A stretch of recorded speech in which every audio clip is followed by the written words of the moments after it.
মানুষের সহজাত স্বভাব নিজের বংশ পরিচয় খোঁজা, তা নিয়ে অনেকের গর্বেরও শেষ থাকে না।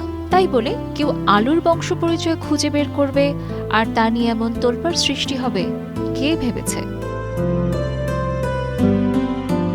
উদ্ভিদ জগতে ভাবের আদান প্রদান হয় কিনা তা নিয়ে বিজ্ঞানীদের গবেষণা শেষ নেই। তবে সম্প্রতি আলুর বংশ পরিচয় খুঁজতে গিয়ে টমেটোর সঙ্গে প্রেম নিয়ে গবেষকদের তথ্য আলোড়ন তোলে বিশ্বজুড়ে। শুনতে অবাক লাগলেও গবেষকরা বলছেন, আলুর জন্ম হয়েছিল এক প্রাচীন কন্দের সাথে টমেটোর মিলনের ফলে। বিশ্বাস হচ্ছে না? অবিশ্বাস্য মনে হলেও এই তথ্য এখন বৈজ্ঞানিকভাবেই প্রমাণিত। টমেটোর সাথে কন্দের মিলন থেকে আলুর উদ্ভব যেন এক বৈজ্ঞানিক প্রেমের গল্প, যেটি বদলে দিচ্ছে বিশ্ব খাদ্য ব্যবস্থার ইতিহাস।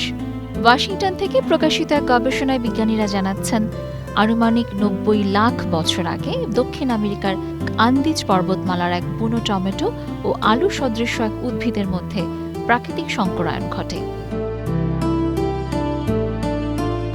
এই উদ্ভিদ প্রেম থেকেই জন্ম নেয় এক নতুন উদ্ভিদ, যেটি প্রথমবারের মতো মাটির নিচে পুষ্টিকর স্ফীতকন্দ বা টিউবার তৈরি করতে সক্ষম হয়।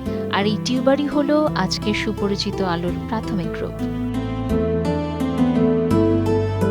গবেষকরা এটি শনাক্ত করেছেন দুটি মূল জিন টমেটো থেকে আসা SP6A এবং ইটুবারিজমের দেয়া IT1 জিন কন্দের বৃদ্ধি নিয়ন্ত্রণ করে। এই নতুন জিনগত সংমিশ্রণই আলুকে শীতল শুষ্ক পরিবেশে টিকে থাকার শক্তি দেয়। আন্দিজ পর্বতমালার কঠিন জলবায়ুতেও নিজেকে মানিয়ে নিতে সক্ষম হয় এই নতুন উদ্ভিদ।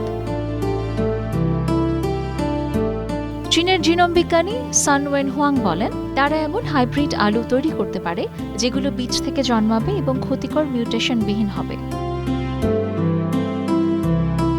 আজকের দিনে যেখানে জলবায়ু পরিবর্তন ও রোগবালাই ফসল উৎপাদনের বড় চ্যালেঞ্জ, ঠিক সেই সময় এই গবেষণা ভবিষ্যতে আরও উন্নত টেকসই আলু উদ্ভাবনের সম্ভাবনা জাগাচ্ছে।